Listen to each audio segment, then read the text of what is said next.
చెప్పు డైరెక్ట్ చెప్పు. వైబ్రేషన్ వద్దు చెప్పండి, నేను డైరెక్ట్ చెప్తా. ఎవరికి హక్కు లేదు.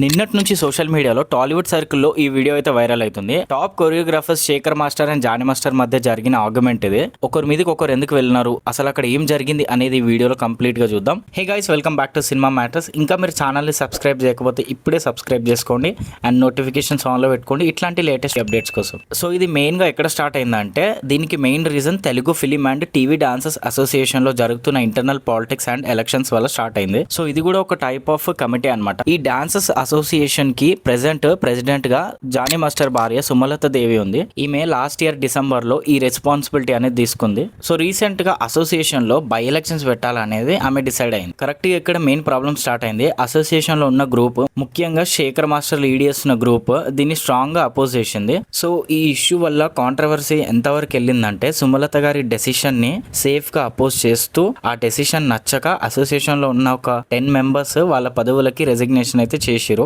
అంతేకాదు, ఈ ఇష్యూ డిస్కస్ చేయడానికి అసోసియేషన్ ఆఫీస్ లో మీటింగ్ పెట్టినప్పుడు జానీ మాస్టర్ సపోర్ట్ చేసే గ్రూప్ కి అండ్ శేఖర్ మాస్టర్ సపోర్ట్ చేసే గ్రూప్ కి పెద్ద వారే జరిగింది. సో చుట్టుపక్కల ఉన్న పోలీస్ వచ్చి ఈ సిచ్యువేషన్ అయితే కంట్రోల్ చేసింది. అండ్ ఇదే టైంలో ఇంకో క్రేజీ ట్విస్ట్ ఏంటంటే, పాస్ట్ లో జానీ మాస్టర్ మీద ఎలిగేషన్స్ చేసి న్యూస్ లో నిలిచిన శ్రేష్ఠ వర్మ కూడా ఆనే ఉంది. సో ప్రెసెంట్ సిచ్యువేషన్ కి వస్తే, ఈ వైరల్ వీడియో గురించి శేఖర్ మాస్టర్ గానీ లేదా జానీ మాస్టర్ గానీ ఎట్లాంటి అఫీషియల్ స్టేట్మెంట్స్ అయితే ఇవ్వలేదు. అండ్ అసోసియేషన్ నుండి కూడా ఎట్లాంటి అఫీషియల్ స్టేట్మెంట్ అయితే రాలేదు. ఫెడరేషన్ లో ఉన్న సీనియర్ ఎల్డర్స్ అండ్ పెద్దలు దిగి ఈ టాప్ మాస్టర్స్ ఇద్దరిని కూర్చోబెట్టి కూల్ గా సాల్వ్ చేయడానికి ట్రై చేస్తున్నారని టాక్. మరి దీని మీద మీ ఒపీనియన్ ఏంటో అండ్ ఎవరి వాదన కరెక్ట్ అని మీకు అనిపిస్తుందో కింద కమెంట్ బాక్స్ లో షేర్ చేయండి. అండ్ ఈ వీడియో మీకు ఇన్ఫర్మేటివ్ అనిపిస్తే ప్లీజ్ లైక్ అండ్ షేర్ చేయండి. అండ్ ఇట్లాంటి లేటెస్ట్ అప్డేట్స్ కోసం మన ఛానల్ ని సబ్స్క్రైబ్ చేసుకోండి. See you in the next video.